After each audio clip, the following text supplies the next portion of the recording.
जादू टूना और तावीज़ जैसी चीज़ें हमारे माशरे में एक नासूर बनती जा रही हैं। लोग इस काले अमल करने वालों के चुंगल में फंस कर अपनों की ज़िंदगियां बर्बाद कर रहे हैं। हमारे घर में कभी किसी ने तावीज़ वगैरह का तसव्वुर भी नहीं किया था और ना ही हम ऐसी चीज़ों पर यकीन रखते थे, मगर जो वाक़यात हमारे ख़ानदान के साथ पेश आए और जिस तरह देखते ही देखते हमारा घर जन्नत के नमूने से दुखों का मरकज़ बना, इसने हमें बहुत कुछ सोचने पर मजबूर कर दिया है। और यूं लगने लगा है कि काले अमलियात की दुनिया के स्याह दिलों वाले लोग घरों को बर्बाद करने के लिए इन ओछे हथकंडों का सहारा लेते हैं और ले रहे हैं। अम्मी ने हम बेटियों से ज़्यादा अपने भाई की बेटियों से मोहब्बत की, इनको इनकी औकात से ज़्यादा अहमियत दी, प्यार दिया, लेकिन अम्मी के इन्हीं भाइयों ने अपनी बेटियों के साथ मिलकर अम्मी की जान ले ली।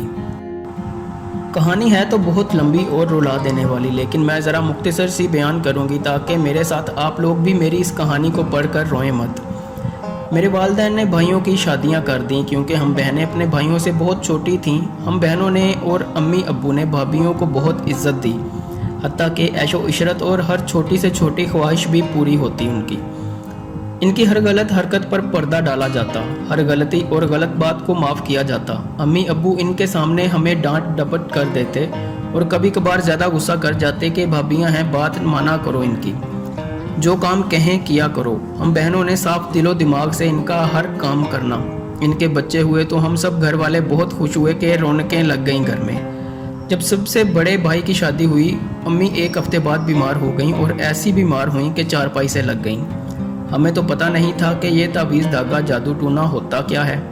जब मोहल्ले के लोग हमारे घर अम्मी का हाल पूछने आते तो यही कहते तावीज़ हुए हैं बहन पर, लेकिन हमने फिर भी यकीन ना किया कि हम इन चीज़ों से आशना ही ना थीं।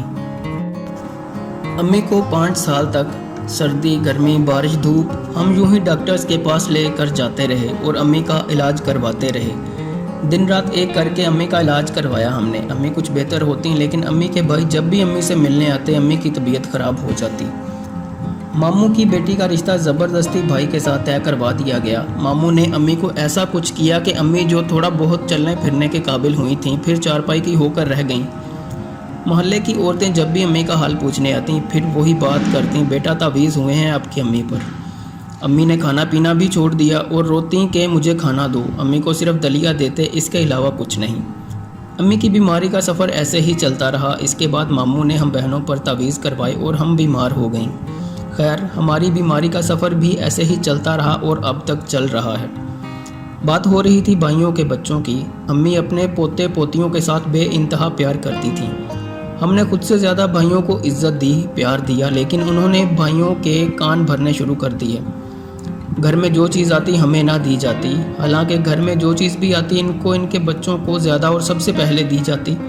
बस फिर भाई शुरू हो जाते और हमसे लड़ने और अपना हक लेने। अम्मी की तबीयत ख़राब हो जाती और डॉक्टर के पास लेकर जाना पड़ता। अम्मी हमें चुप रहने का कहती। हमने तकरीबन अम्मी की बात को 10 साल तक पल्ले से बांध रखा कि चुप रहना है, सब्र करना है, लेकिन भाइयों ने पूरा घर सर पर उठाए रखा। 10 साल दिन रात लड़ाई झगड़े फसाद होते रहे, लेकिन हमने फिर भी कोई बात ना कही कि भाई नाराज़ ना हो जाएं। फिर कुछ अर्सा के बाद हमारे अब्बू पर बड़ा भारी अमल करवाया गया। अब्बू पर तावीज़ करवाए गए, लेकिन अल्लाह ने इनको ज़िंदगी देनी थी और अब्बू बच गए। ताहम ऐसे ही तावीज़ चाचू और चाची पर भी करवाए गए। चाचू तो जान से गए, जबकि चाची को माजूरी का सामना करना पड़ा और वो आजकल लाहौर के एक हस्पताल में एडमिट हैं। फिर 3 साल के बाद अम्मी को मारने की प्लानिंग की गई। हालांकि अम्मी अब्बू ने कभी किसी का बुरा नहीं चाहा, कभी किसी को तकलीफ़ नहीं दी। अम्मी को अचानक एक अनजान बीमारी ने जकड़ लिया। वो हर लम्हा तड़पती रहती, कोई तकलीफ़ इन्हें अंदर ही अंदर मार रही थी। और वो एक रोज़ हम सबको छोड़कर खालिक हकीकी से जा मिले। कहानी मैंने लिखी तो बहुत मुख्तसर, क्योंकि मैंने शुरू में ही आपको बता दिया था कि अगर कहानी लंबी और रुला देने वाली होगी तो बयान करते करते मैं खुद भी रो पड़ती और पढ़ते पढ़ते आपको भी रोना आ जाता। इसलिए मैंने सोचा कि कहानी ज़रा मुख्तसर ही रखी जाए। आपसे बस यही गुजारिश है कि मेरी अम्मी के लिए दुआ करें कि कब्र में सुकून मिले उनको और अल्लाह पाक जन्नतुल फिरदौस में आला मकाम अता फरमाए।